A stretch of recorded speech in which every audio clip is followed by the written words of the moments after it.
Salut, c'est Nico. Aujourd'hui, on va parler matériel parce qu'on m'a laissé un message privé sur Instagram. On m'a posé une question et c'est une question à propos d'objectifs. En fait, elle a un Canon, il me semble un 6D. Elle a un 35 mm. Bon, d'abord, elle a un 50 mm, un 8 dessus. Donc, objectif fixe 50 mm. Très, très bien pour commencer. Et à côté de ça, elle hésite. En fait, elle a reçu en prêt un 35 mm, un 8. Et quelqu'un d'autre veut lui vendre un 35 mm stabilisé f2 avec une ouverture de 2. Et elle me demande lequel est le mieux. Alors, il n'y a pas de lequel est le mieux déjà, c'est l'utilité. Est-ce que tu en as besoin? Première question. Deuxième question, à quoi ça te sert une stabilisation sur un 35 mm? C'est vraiment là où je veux en venir. Pour faire simple, je vais faire une analogie. Je vais faire une comparaison très simple avec un bâton. Imagine, tu es dans la forêt, tu te promènes, et tu ramasses un bâton de, je sais pas moi, 5 cm, 10 cm. Voilà.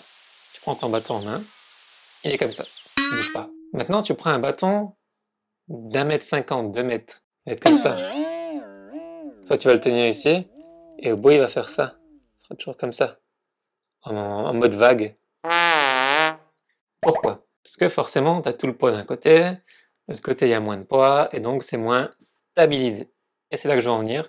Un 35 mm, c'est tout petit. L'objectif, il est comme ça, il est vraiment tout petit. Pourquoi prendre une stable? Ça sert absolument à rien.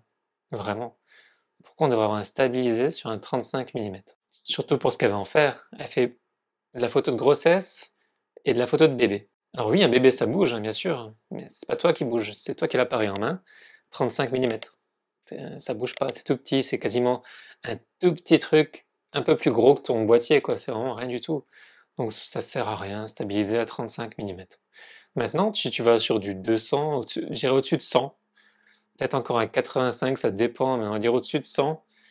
Là, ouais, prends un stabilisé ou un 200, un stabilisé. Forcément, c'est beaucoup plus gros, c'est beaucoup plus lourd. Et donc là, ton poids, ton boîtier en main, et tu vas commencer à pencher, tu seras moins stable que toi. Et c'est ce qui fait que la stabilisation va être utile. Après, il y a d'autres spécialisations en photo, comme les photos de sport, des photos comme ça, où même toi, tu vas courir et tu vas vouloir faire des photos au bon moment. Là, oui, c'est sûr, une stabilisation, ça va être super important. Tu es dans un hélicoptère, tu sors un truc pour des photos vues du ciel. À l'époque où il n'y avait pas les drones, on allait dans les hélicoptères et on faisait des photos. Là, ouais, il faut de la stabilisation. Mais toi, tu es toute seule chez toi, avec ton studio photo, ta femme enceinte en face de toi, que tu as fait poser, tu as posé tes lumières. Limite, tu mets un trépied, c'est pareil, quoi. Tu n'as pas besoin de trop bouger non plus. Une fois que tu as fait ta photo, que ton sujet est placé, une stabilisation sur un 35 ne sert à rien.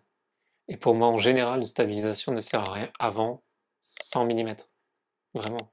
Donc voilà, c'était une vidéo courte où j'espère que le coup du bâton, tout le monde l'a compris, c'est vraiment très très simple. Un petit bâton, ça bouge pas, un grand bâton, forcément, c'est moins stable. J'espère que j'ai répondu à ta question, Kimi Mamjoy, et on se voit la semaine prochaine pour une nouvelle vidéo. Ciao ciao!